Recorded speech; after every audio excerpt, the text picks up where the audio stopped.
নমস্কার। আজকে মার্কারি বা রাজকুমার বুধের ট্রানজিট নিয়ে আলোচনা করব আপনাদের কাছে। কারণ রাজকুমার বুধ 3 অক্টোবর কন্যা রাশি ছেড়ে তুলা রাশিতে প্রবেশ করেছে উদয় অবস্থা, অর্থাৎ কন্যা রাশিতে 2 অক্টোবর আপনার উদয় হয়েছে, অস্ত ছিল, তাতে উদয় হয়েছে 2 অক্টোবর, 3 অক্টোবরে কিন্তু উদয় অবস্থায় তুলা রাশিতে প্রবেশ করেছে।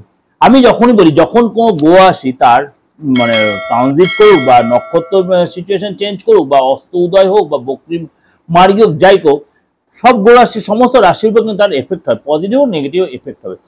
বুধ যে ট্রানজিট করছে বা করেছে 3 অক্টোবর, সেটার জন্য কিন্তু আপনাদের 12 রাশির উপরে কিন্তু তার এফেক্ট হবে, ভালো হতে পারে মন্দ হতে পারে। সেটা কতদিন থাকবে? 24 অক্টোবর পর্যন্ত তুলা রাশিতেই থাকবে। 24 অর্থাৎ 3 অক্টোবর টু 24 অক্টোবর তুলা রাশি থাকবে। সুতরাং 12 রাশির ক্ষেত্রে তার ক্ষেত্রে কিন্তু এটা প্রভাব বিস্তার করবে। সুতরাং বুধের এই যে তুলা রাশিতে প্রবেশ আপনার রাশির উপর কি এফেক্ট হবে? বৃশ্চিক রাশি, বৃশ্চিক রাশির জায়গাটা একটু সতর্কতা অবলম্বন করতে হবে বুধের এই ট্রানজিট। যদিও আপনার এটা দ্বাদশ হাউসে হয়েছে, আপনাকে কিছু কিছু ক্ষেত্রে কথাবার্তা একটু সতর্ক সংযম থাকতে হবে, নিজের প্রতি পেশেন্স রাখতে হবে। বৃশ্চিক রাশি লোকেদের ক্ষেত্রে আর্থিক লাভ হবে, কিন্তু বুদ্ধির বিড়ম্বনার জন্য অর্থ বেরিয়ে যেতে পারে।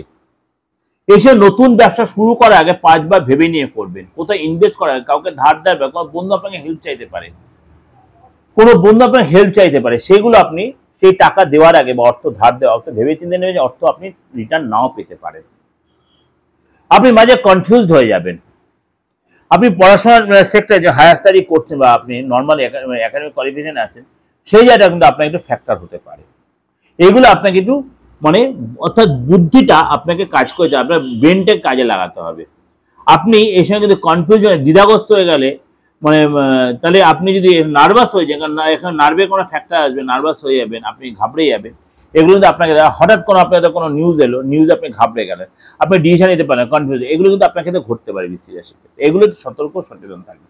বা হঠাৎ করে প্রাপ্তিও আপনার হতে, হঠাৎ কোনো গুড নিউজ আপনার আসতে, দেখেন আপনি অবিবাহিত রয়েছেন, হঠাৎ কোনো এমন কারোর মধ্যে কোনো যোগাযোগ এলে আপনার দুম করে বিয়ে হয়ে গেল, এটা কিন্তু হতে পারে, বৃশ্চিক রাশি হতেই পারে।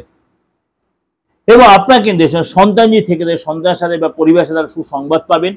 আপনি চাকরি পেশায় অগ্রগতি হবে, কিন্তু আপনাকে বারবার বলছি অগ্রগতি হবে, সব ঠিক হবে, ডেভেলপ হবে, কিন্তু আপনাকে অনেক বেশি সচেতন সতর্ক থাকতে, চোখ কান খুলে যদি চোখ বন্ধ কাউকে এই সময় বিশ্বাস করবেন ভরসা করবেন, তাহলে আপনি ঠকে যেতে পারেন। যাই হোক, ওভারঅল আপনি আলোচনা করলাম, ভালো লাগলে অবশ্যই লাইক করবেন, শেয়ার করবেন।